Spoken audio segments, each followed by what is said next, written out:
Welcome to AHA. Stands for Human Among Humans. We have a great human here, Ellen Mooradian. You've got it. Whoa! Ellen. And another amazing human, Sarah Brett. And my name is Michael Karam. I'm kind of your host, but not really, because Ellen does tours around Boston. Why don't you just tell us a little bit about what you do before we're going to be taking a virtual tour of the Freedom Trail. Ellen's going to lead us, but she's going to tell us about the tours that she leads around Boston. All right. Well, hello, Ellen. I am a tour guide in Boston, historical walking tours. I have 6 of them, 3-hour Freedom Trail, 2-hour Freedom Trail, a ladies tour, and 3 neighborhood tours. Well, But, very slowly, tell us your website so people can... it's bostonbyellen.com. We can remember that. We're brilliant. We're from Cambridge. We can remember Boston by Ellen.com. I'm so impressed. Ellen has her own business. Yes. She's not doing I this have my own website. Yes, she's not doing this through anyone else. She has created it herself. Yes. So basically, I love Boston. I love history. I love being outside. So I have turned this into a business. Who has a better job than me? No one. Whoa! I love my job too. Okay, good. I teach on Zoom. Nice. I taught Sarah. We had a great class. I've heard about it. You're welcome as a guest. Role playing for compassionate, nonviolent communication. Excellent. So I love my job too. Good. But I didn't have to support myself the way you were supported. I am old and retired. Okay, so we're going to take... it's going to be riveting. I wonder if the real tour can be as exciting as imagining it with Ellen. So we're now going to be, Ellen wants us all, she's going to tell us to be early. Yes, I do like people to be on time. So in order to achieve that, I ask them to be a little bit early. Do you say to be early or do you... I do. I say, please arrive a few minutes early so that we can introduce ourselves. And I have a full tour ahead of us. So if we start on time... Let's do it. So we're the people who've appeared now. So. Okay, so you have walked up to me. We are doing my Rock Stars of the American Revolution tour, correct? You said you were interested in a 3-hour tour. 3 hour. Yeah, I want it. Yes. I want it. You want to experience it? Yes. Okay. The reason I call it the Rock Stars of the American Revolution is we're not just walking the Freedom Trail. Anybody can do that. Yes, and just take in the buildings. No, we're from Cambridge. Yes. We don't just walk. No, you want to walk and learn and explore. Yes, and learn and what? Explore. Explore, yes. Yes. So what I'm doing is I'm talking about the historical figures, the events, and incorporating the locations. I'm a chronological girl. I like to tell the story in order of the events, and I'm incorporating the people. Great. Want to know some of them that we're going to talk about? Yes, I'd love to. John Hancock. Great. You've heard of him? Yes. What do you know about him? He has a great signature. He does have a great signature. We say put your John Hancock on it, right? Sign it. I've never said that, but I am going to. Well, I like the saying, and I'm trying to keep it alive. Yes. But there's so much more to him. So we will explore more. He's more than a man with a signature. You're more than his signature. Absolutely. What about Sam Adams? What do you know about him? A beer. A beer. That company was created in 1984. I'm going to date myself. I was a sophomore at Boston University when that company was started. Wow. The real man. He was a radical, yes. Yes, he was radical. Yes. He would be like Antifa or something like that now. Something like that. I say he was a patriot, a son of liberty, a founding father, but he was a marketer, he was a rabble-rouser, he was a terrorist, he was all of those things. Well, am I jumping ahead, or should I ask you what was the terrorist part? What was the terrorist part? How about the Boston Tea Party? taking 46 tons of tea Yes. and destroying it Well, that in the was his salty idea? water. Yes, he gave us that tea party. Wow. Yes. Okay, so let's go back. Yes. You've walked up to me. I've Yes. said hello. I've said my name is Ellen. I ask you your name, My name is Michael Coran. Michael. And you are? Sarah Bright. Sarah, welcome. Where are you visiting from and why are you here? I thought Boston was the intellectual capital of the world, You've got that right. and I wanted to explore. Excellent. And how about you, Sarah? Which brought you here and where are you from? I'm from the Boston area, and I was slept in history class. Okay. And I regret that because history does repeat itself, and Yes. And it's never too late to explore history. Absolutely. So here we are. We are starting in front of the new State House. This is the brick building with the gold dome. Yes. Yes. Architect Charles Bulfinch. He's 25 when he designs this building. No. Yes. Takes him 3 years to complete it, 1795 to 1798. But it goes 5 times over budget. Oops. You look at the major feature on this building, the gold dome, but it wasn't always gold. When it was completed, it was wood shingle, Oh my. and it leaked. Wow. Oops. Well, So- what do you expect from a 25-year-old? Well, you know, your life expectancy is 36 then, so you really got to get life going. Oh, You my. go to Harvard from 14 to 18. Wow. Yeah, yeah. So, the gold dome leaks. Enter Paul Revere. Who's that guy? Yes, he said the British are coming. The British are coming, the British are We should ask Sarah Brett, because she slept through history class. Okay, well, What she know? what do you know about Paul Revere? so I know that he had that famous ride with 1 or 2 lanterns. It's the whole if one by land, Two by sea. She didn't sleep the whole class. She's selling herself short. So we're going to talk more about Paul Revere. He did take the ride, but so did 29 other men. Wow. He was a silversmith by trade. His first wife bore him 8 children before she died. Wow. What do you do as a young widower with 8 children? You remarried. You got it. Within 6 months Yeah. to neighbor Rachel. Yep. She bore him 8 children. Wow, he was quite a guy. He was quite a guy. Well, no TV back then. So as a father of 16 children, can he get by just making and selling teapots? No. No. He regularly rides back and forth to New York and Philadelphia with messages. Oh, he Now was. that's a ride. Wow. Yeah. He casts bells and cannons. He figures out how to make copper sheeting. He covers that leaky dome with the copper sheeting. Oh my. He's also a part-time dentist. Oh my. Well, let's look at him. He's got a strong arm. He's got fine tools for engraving onto the silver. Mm-hmm. And he's got silver. Oh You my. get clients, you say you're a dentist, you're a dentist. Wow. He was also the first head of sanitation. This is just to give you an idea of how we round out these people. Yes. We make them real humans that had real lives, not just our catchphrases I that love we've it. held on to. Love it. So here's another one. He didn't yell, "The British are coming, the British are coming." Oh. And I'll tell you why. If he had yelled, it would have been the regulars, the redcoats, the bloody backs, the lobster backs, all of the names we had for the soldiers. Oh. Because they're all British. What's he going to yell? British are coming? That would be people are coming, people are coming. Oh my. So he has to distinguish that it's the soldiers I see. that we're now considering the enemy. But about a third of the population wants to stick with the king. Yeah. About a third have had it with him. Then I would have been in the third category. The people who stay quiet. Let's just see what happens. I don't want to be tarred and feathered.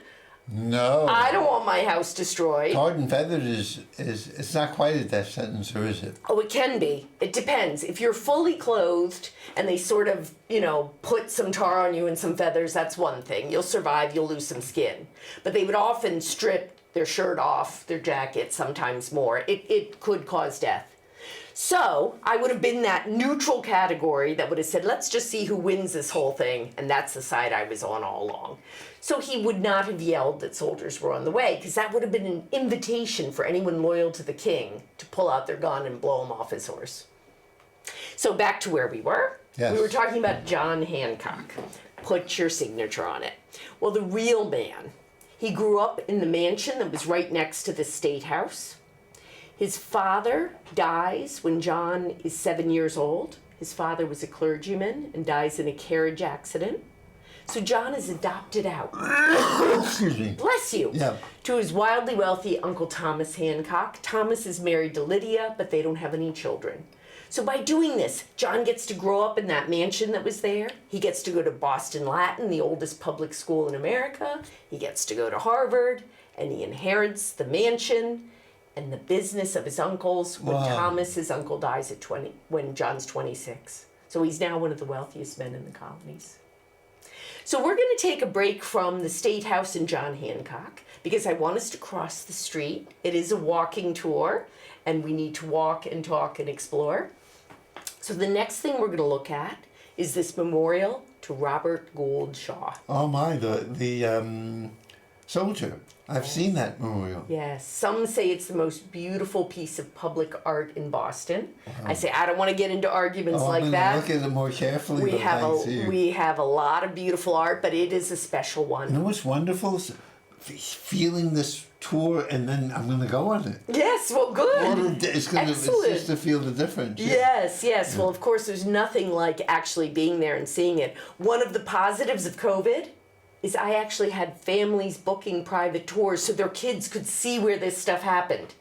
If they had to learn on Zoom, at least they could take history lessons out into the streets and see where everything happened. It's beautiful. Yeah, so that memorial, it's to a young man named Robert Gould Shaw from a prominent Boston family. He dropped out of Harvard, he tried working for the family for a while, and he joined the Union Army. The governor of Massachusetts asks him to take command of the 54th Regiment, the first regiment of African American soldiers. And he was an abolitionist. He was from a strong abolitionist family, yes. But do you know what he said to the governor? No, I don't think I want to do that. He's 25. Yes. So his parents hear about this, and his mother says, you must take the commission. This is historical. It's important. You will handle it correctly. Go change your answer. And he does. So Frederick Douglass helps Do people make moral conclusions from your stories? Like, do not listen to your mother when you're 25? Oh, well, sometimes people, you know where's the biggest one? When we get to the statue to Benjamin Franklin, I ask people, where's he from? Boston. Boston. You know what 98% of people say? Philadelphia. Philadelphia. Oh, my. But of course, then I get to say, meh, no, Boston. Yes. He spends his first 17 years in Boston. And I say he is almost completely self-educated. He had 2 years of formal schooling. And the parents on the tour say, please don't talk about that. But I say there's only one Ben Franklin. And he was so self-motivated that he educates himself. He spends every dime he has as a youth on books. Love it. And he was one of the youngest chosen in the family, I think. Well, he's the 10th son. Yes. Yes, 10th son. There were also 7 girls. Big family. Well, let's go back to where we were. Let's go back to Robert Gould Shaw.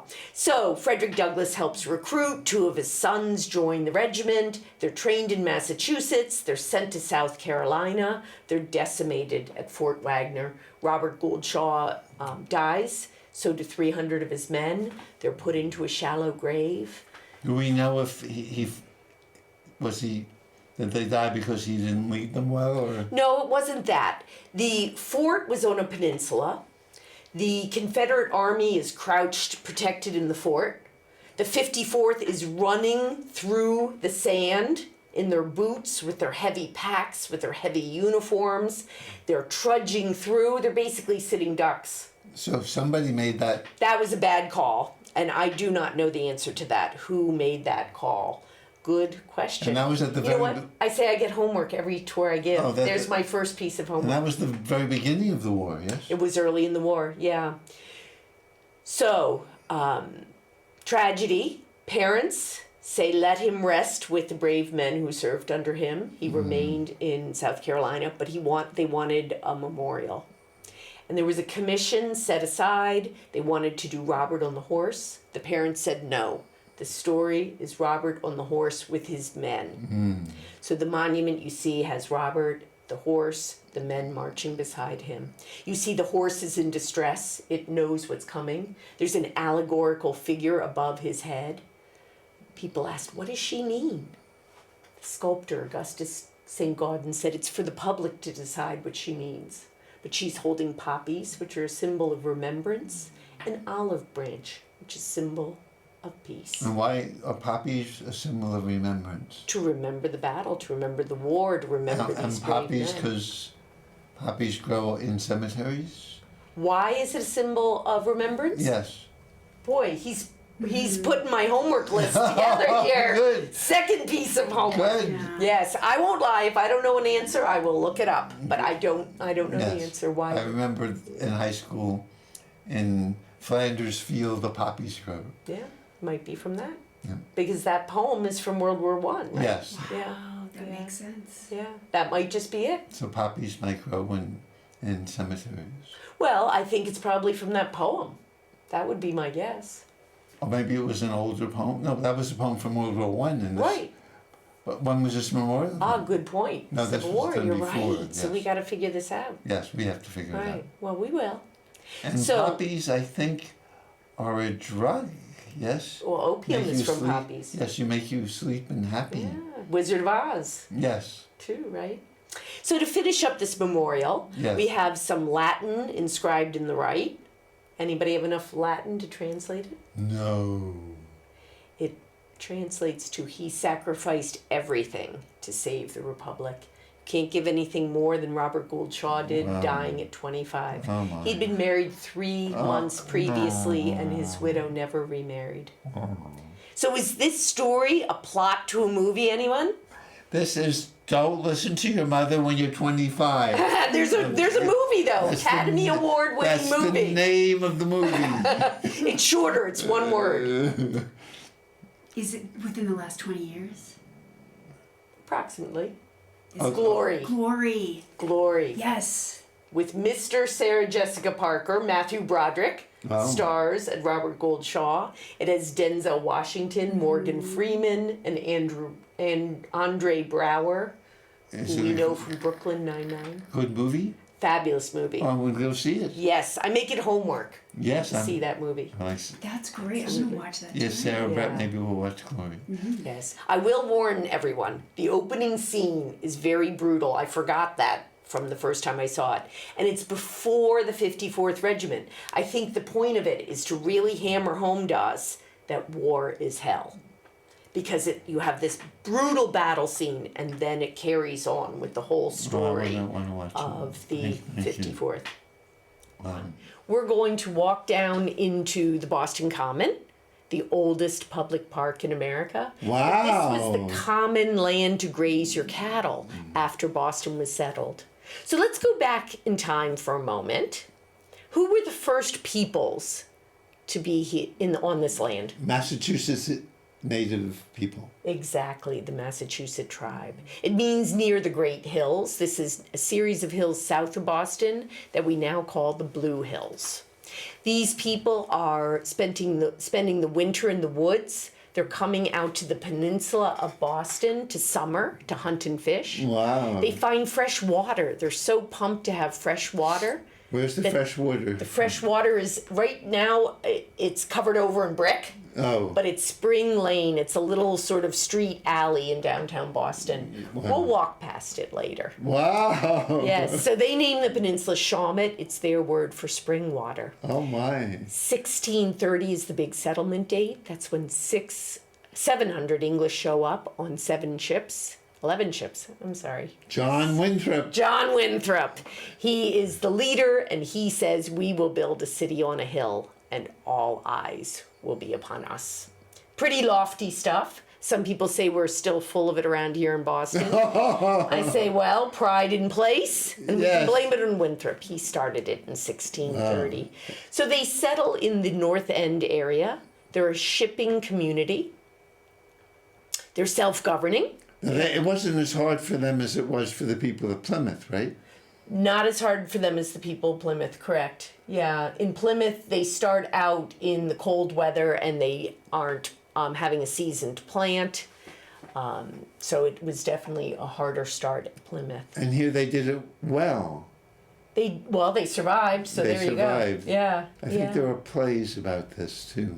And they were Puritans, though, yes? They were Puritans. We call them Puritans because they wanted to purify the Church of England. They wanted to simplify the church. Did you know they originally settled in the Netherlands? They went there first. I think I heard that. Yeah, they were there for 9 years. Wow. Yeah, they said, oops, the kids are growing up Dutch. We don't want that. Yeah, I think I heard that also. So they were a real knit community. They were. But the irony is they get here for religious tolerance for themselves, but they're not tolerant to other religions. No, I think they hang Quaker, yes. Yeah. Now, what's wrong with a Quaker? What do you think of when you think of Quakers? I think of freedom. I am a Quaker. Okay. Well, I think of equality of the sexes. Yes. Yeah. Peace loving, not participating in war. No war. No war, equality of the sexes. Well, that really doesn't work in the Puritan community. Oh, my. Men rule the society. A wife is property. She is to serve the family. She is to be quiet and stoic and a hard worker. And the way to dissuade Mary Dyer, that was her name? Yes, Mary Dyer. To dissuade women from wanting to be free, they hung her. They did. They hung her on Boston Common in 1660. Oh, on the Common? Yes, on this Boston Common that we're in right now. But there's no memorial for her, right? Well, there is a statue to her. There is? Yes, in the corner of the State House. She's sitting very piously with a cap on her head. My. Yes, yeah. Good for us. Yes. So, they are self-governing. They're a shipping community when they settle in Boston. And self-governing mean he was the governor, Winthrop. Winthrop was the governor. And they had They had courts. had a Senate and a House. They had local leadership. Wow. Local leadership. They had courts. Do you know how Harvard was started? I know John Harvard started it, but I don't remember why. All right, a Cambridge man who doesn't know the origin of Harvard. Whoa! Oh, let's fix that. Shaming on public TV, on cable community television. No, I'm just teasing. No, shaming brings back fond memories of my mother. So what? What happened was the courts decided that we should have a college. Why do they need a college? Because they need more men to be trained to be clergymen. So they decide to spend tax money. They scout out a location. They put it over here in Newtown. This was originally the community of Newtown. Oh my. They named it New College. But then John Harvard was the first benefactor, not the founder. He means he gave money to He gave money and he gave his private library. So it was the name was changed to Harvard from New College. Sounds a lot better. Good deal for him too. Yeah. No, I like New College much better. Yeah. And they decided to change the name of Newtown to Cambridge in honor of that college town in England, Cambridge. Oh, mine. I want to visit. I'd love you to take me on a tour of Cambridge in England. Yes. So, where'd we leave off? We got down a rabbit hole of Puritanism and Harvard College, which are good places to go. Yeah. But let's get back to the Boston Common. Yes, we're on the Freedom Trail. Yes. Let's not forget, everybody. That's right. So that was the common land to graze your cattle. That land was put aside. But this is also where in the 1700s the Redcoat soldiers camp. They practiced their military maneuvers. We did hang Mary Dyer there. We also hung the witches on Boston Common before Salem even thought about it. We did? Yes, we did. I never heard about that. Yes, we did. And our last woman to hang, Rachel Wall, at 29 years old. What year? 1789, for piracy. That's fair. That's when we started the American government. Approximately, yeah. I mean, she was a pirate? She was a pirate. I love her. What was her name? Yeah, Rachel Wall. And they caught her? Yeah, I mean, it's a long story, but she was a pirate with her husband, George Wall, who was a fisherman. And the movie. Yeah, this one really could be a movie. They distressed a ship. The men were below deck. Rachel was on the top. When a ship would come by, she would do an SOS. They would tie off to help her. Whoa! The men would rush onto the other ship, tie up the sailors, rob them. And in the course of this, 24 sailors were killed. So she is twice convicted of piracy. George abandons her. She starts being a pirate in Boston, going on to ships at night and stealing while the crew are sleeping. But then she is caught stealing a bonnet off a woman's head. They charge her with highway robbery, and she is hung on Boston Common because there was a 3-strike-you're-out rule at that time. Let that be a lesson to us. Yes. If you're a pirate, quit after 2 strikes. Yeah, don't get into the bonnet business. Yes, don't take people's bonnets. Don't take people's bonnets. This was 1789. Correct. Where did they have a... They don't have a gallows on the common to remind us, do they? No. That would be very... No. We let Salem take all that history, right? We let them have So it. we burnt witches. Someone told me there was this big tree on the common that they use as an example, and that's where they hung people or kept the bodies. Yes, you're referring to the Liberty Tree. Okay. That was on Boston Common. It was a meeting spot for the Patriots and the Sons of Liberty. The Sons of Liberty were the secret tax protesting society. And what they would do is they would meet there.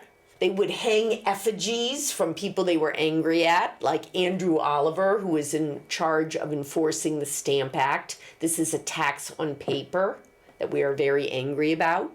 That Liberty Tree was this fabulous symbol of our fight for our independence until the Redcoat soldiers chopped it down. Oh, so it was a real tree? It was a real tree. What kind, you know? I'm going to guess elm, but don't quote me on that. I'm Okay. not sure.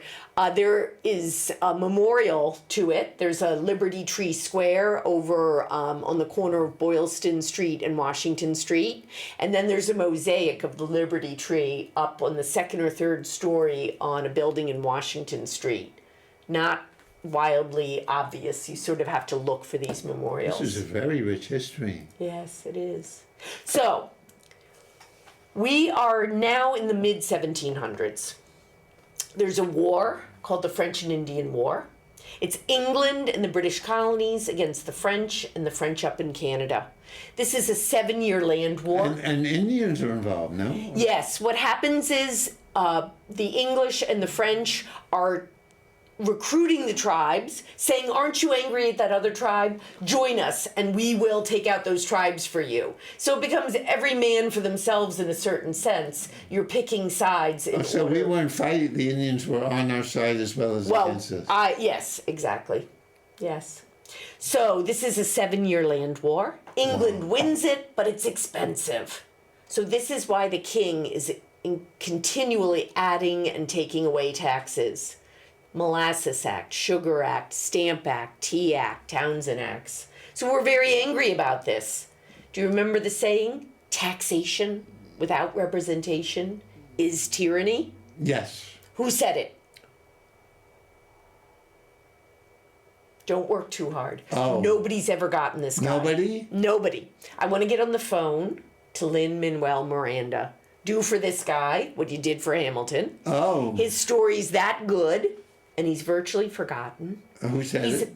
His name is James Otis. No, I wouldn't know. I've heard the name, yes. He's a brilliant Boston attorney. John Adams travels into Boston to hear his court cases. He gives a 5-hour court oration about why soldiers coming into our homes, our businesses, and our ships, searching and seizing without a warrant is illegal. That becomes our Fourth Amendment. People don't remember him.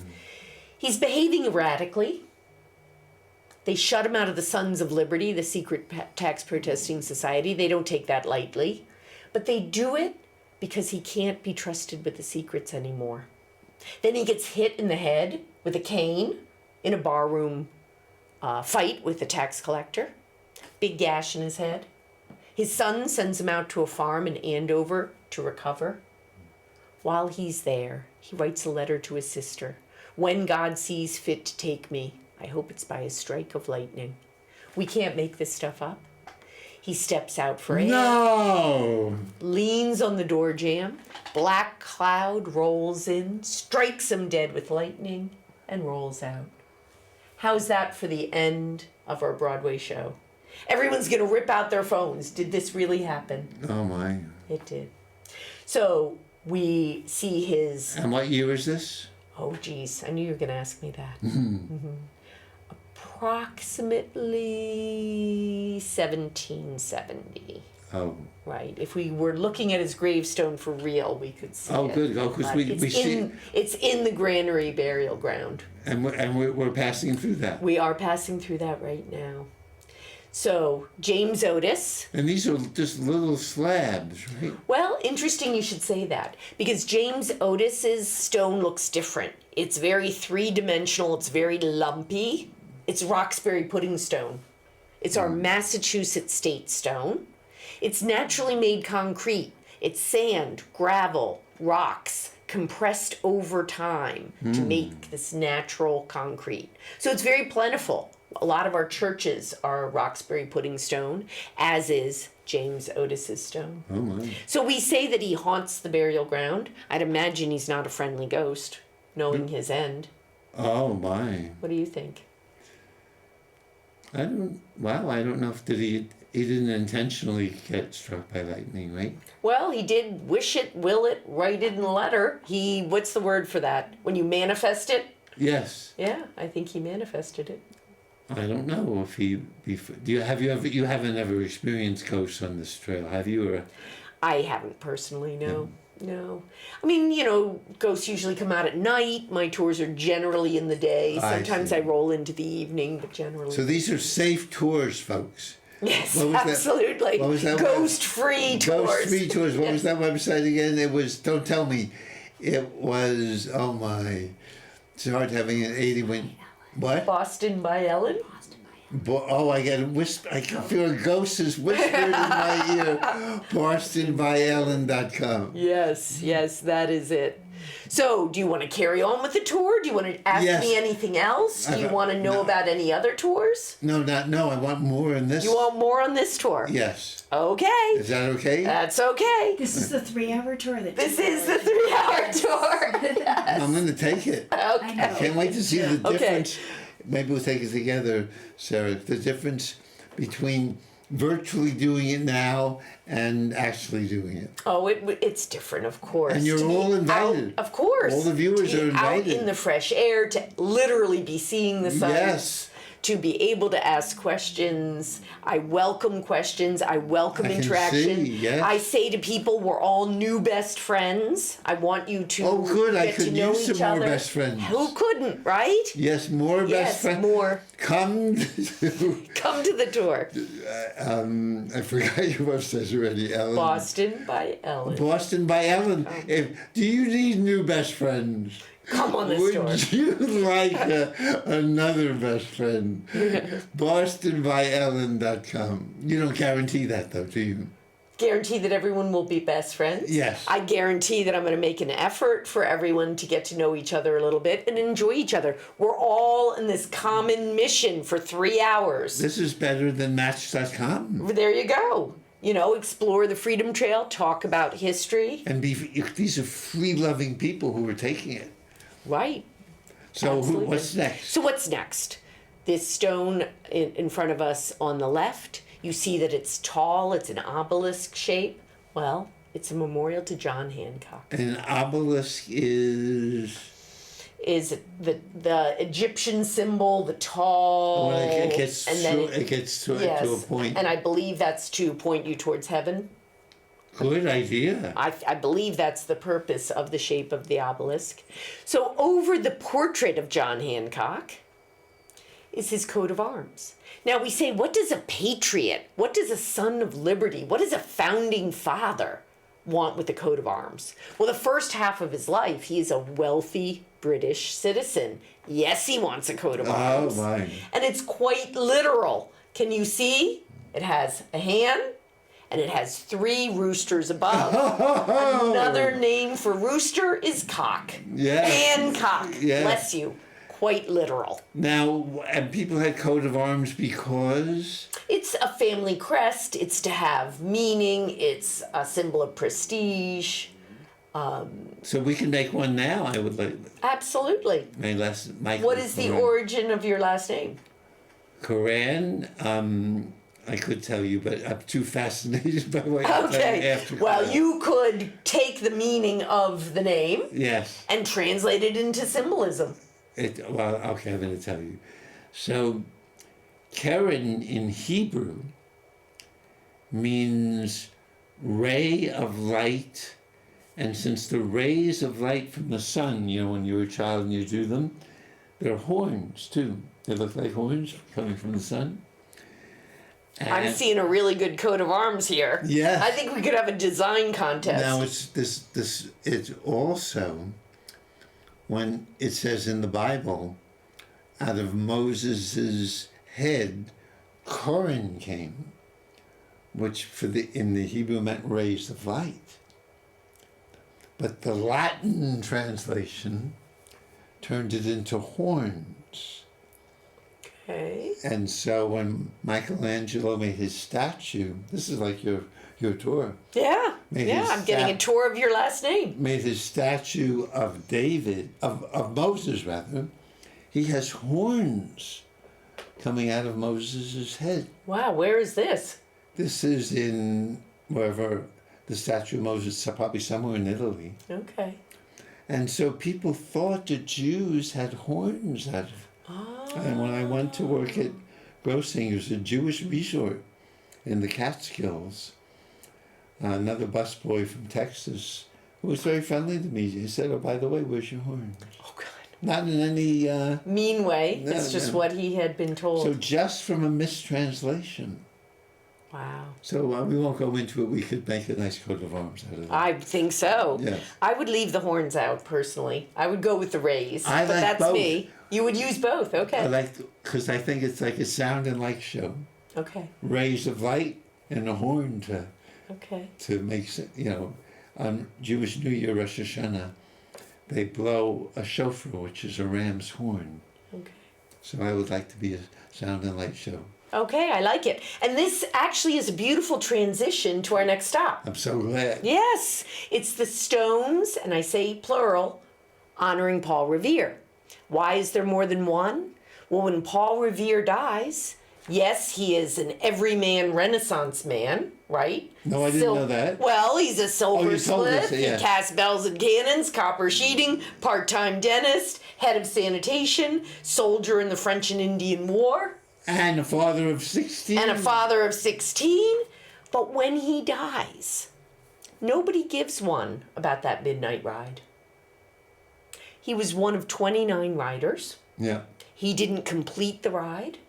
He was on a borrowed horse named Brown Beauty that he borrowed from Deacon Larkin in Charlestown. He did ride through the streets. He was notifying people, probably knocking on the doors to known people that are patriots and sons of liberty, that the soldiers are on their way and what the mission is.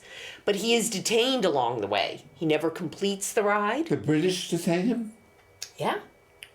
Yeah. Wow. Because there's curfews. He's out running around, riding Wow. around like a nut in the streets. And Yeah, they father of- detained him. Father of 16. Father is 16. Talk about risking your life for the cause, right? So Wow. he's detained. He And never. was about 30 or something? No, he's about 40. Oh, yeah. Yeah, yeah. So he never completes the ride. He doesn't return to Boston for a year. Nobody remembers him for the ride. So why all the big deal about the midnight ride of Paul Revere? Because of Longfellow? Because of the poem. See, you are a true Cambridge man. You know your poem and you know your poetry. So you don't have to do this job. Just get a good poet. Get a good poet. So, Longfellow, he's actually born in Portland, but it's part of Massachusetts until it becomes its own state in 1820. Yes. He's a professor of linguistics here at Harvard. Wow. And he's also a poet. So he takes that story. It's now the 1860s. We're now in our next war.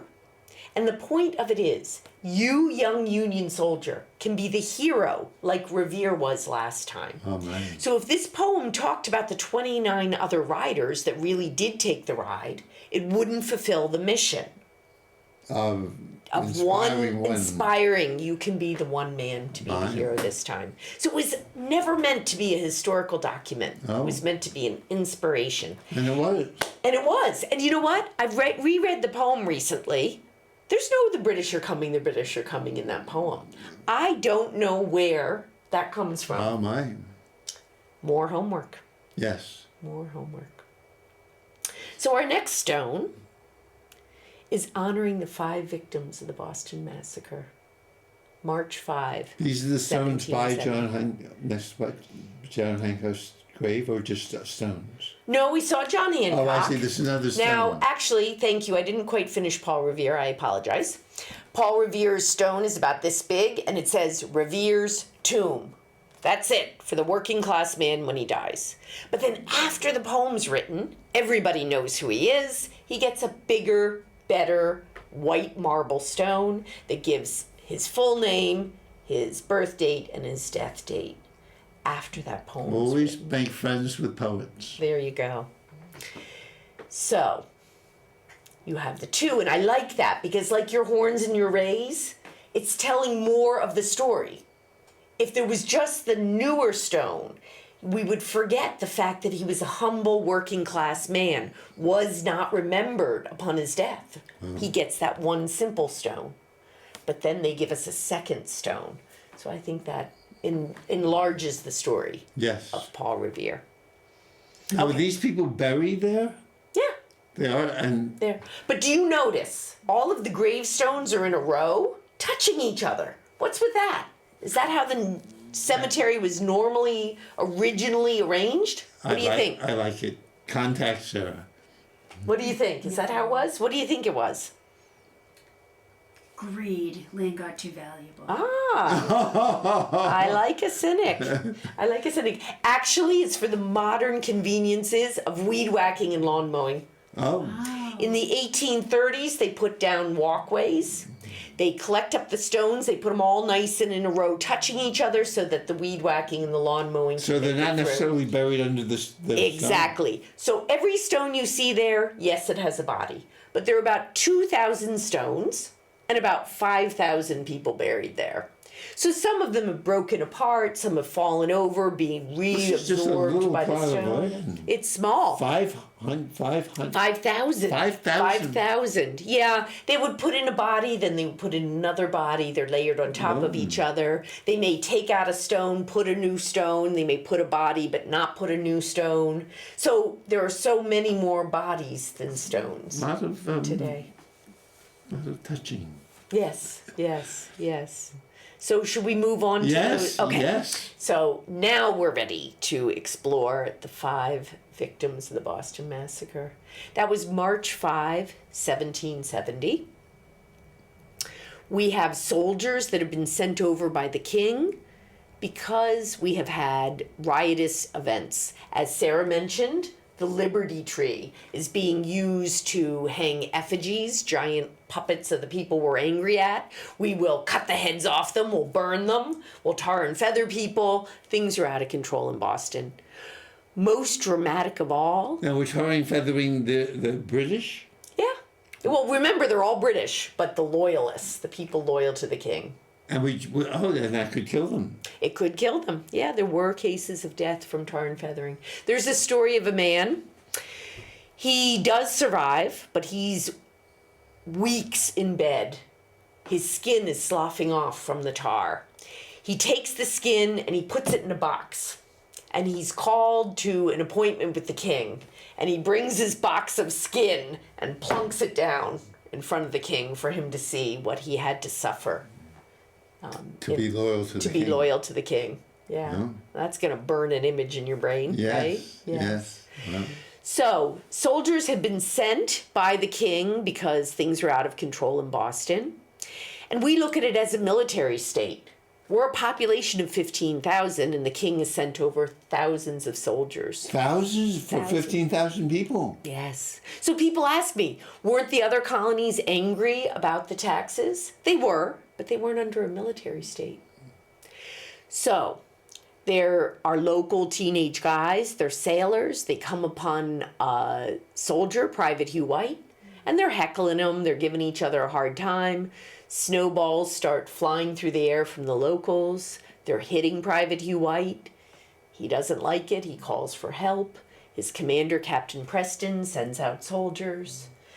Those soldiers are overrun by the locals. 2 of the soldiers fall down. They pop up. They start firing into the crowd. We have 3 dead immediately. Crispus Attucks, black man, Native American mother, first to die.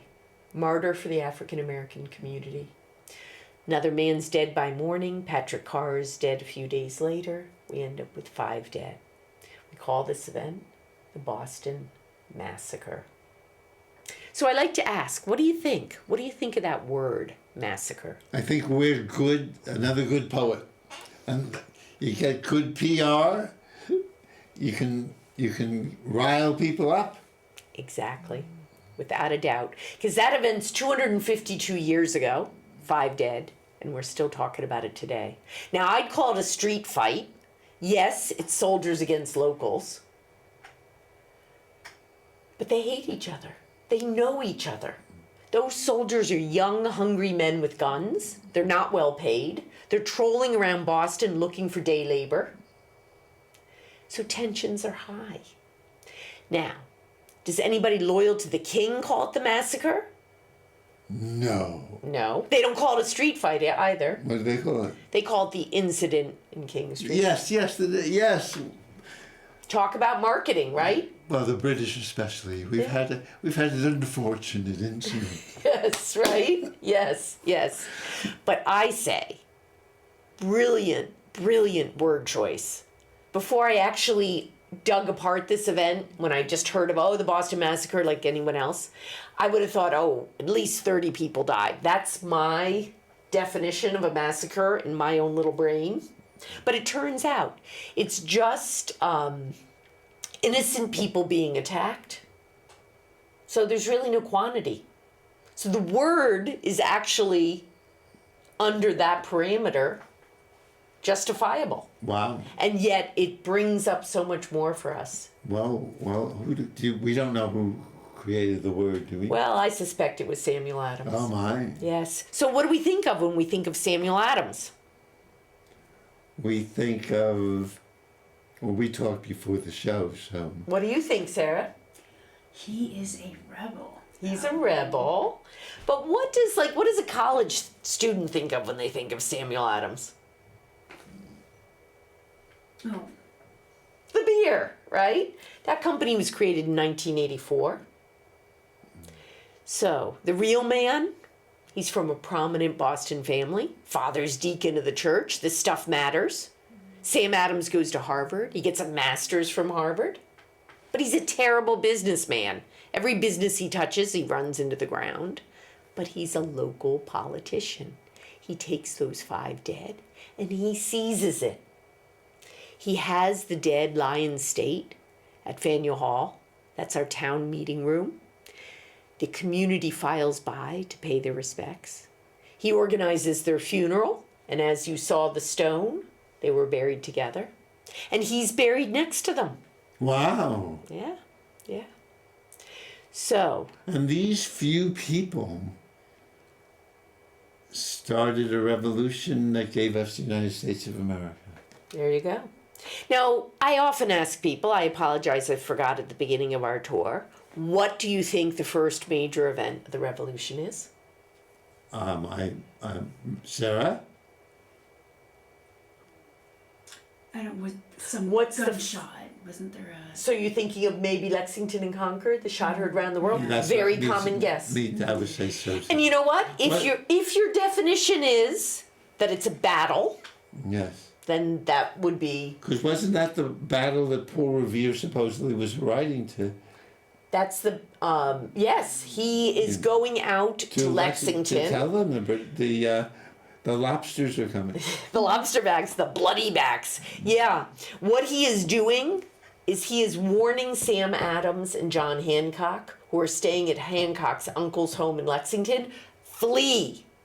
Oh my! Because the soldiers have a warrant To for get their them. arrest Yes. for treason. Oh. What's the punishment for treason? Hanging on Boston Common. Death. Yes.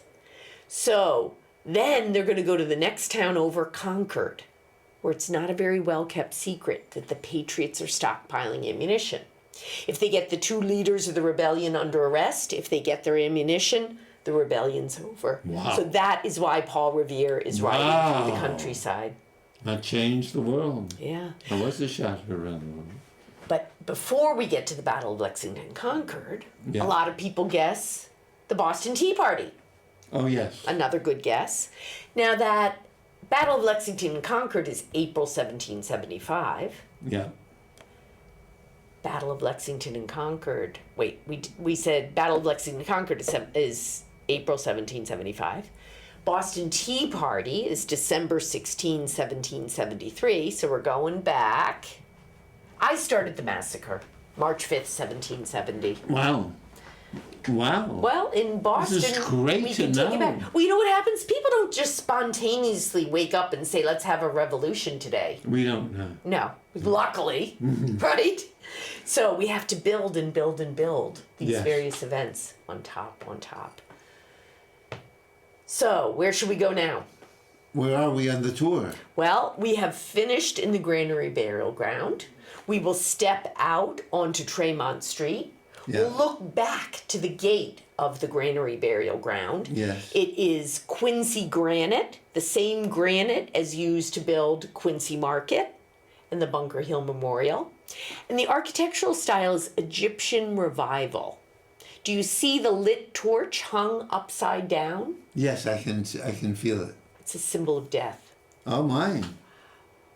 As we walk to the left, you're going to see an hourglass with wings. What might that symbolize? Going to heaven? How about time flies? Oh my. An hourglass with wings. Yes. To remind us the time flies. Oh. So look to your right, you see the Tremont Temple. This is where Charles Dickens, the English writer, performs his story A Christmas Carol to the public for the first time in America.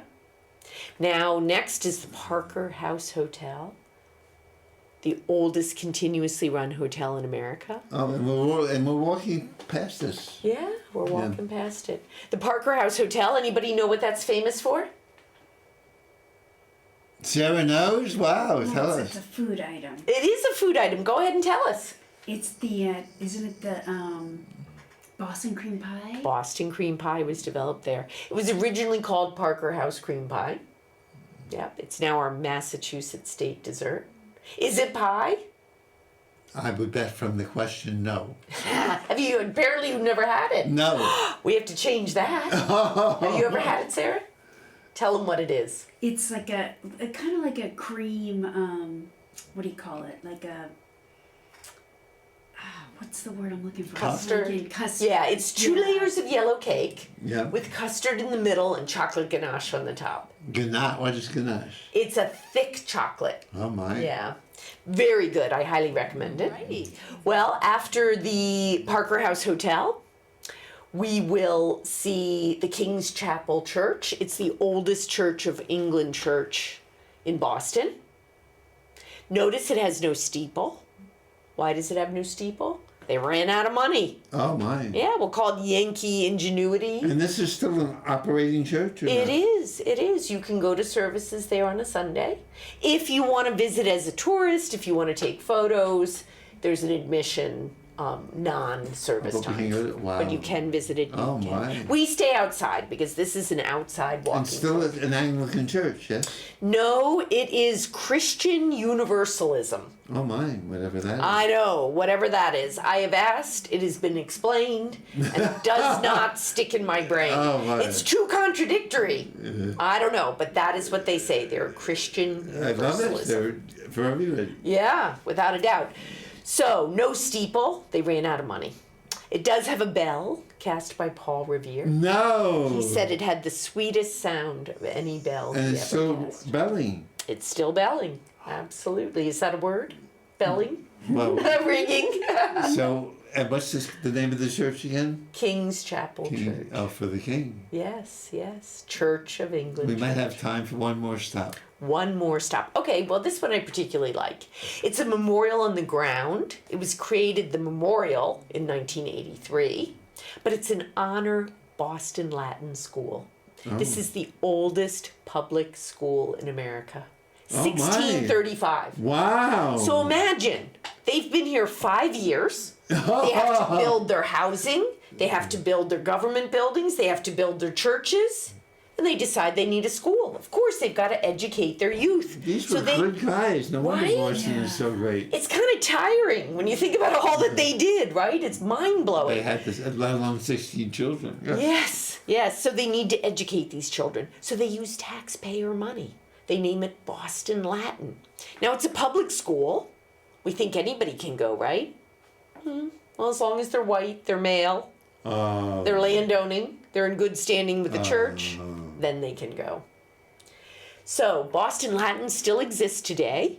Yeah, I know people from Latin. Yeah. It's in the Fenway area. I think they still learn Latin, I They think. still learn Latin. It's in the Wow. title, after all, right? Latin's great for the SATs.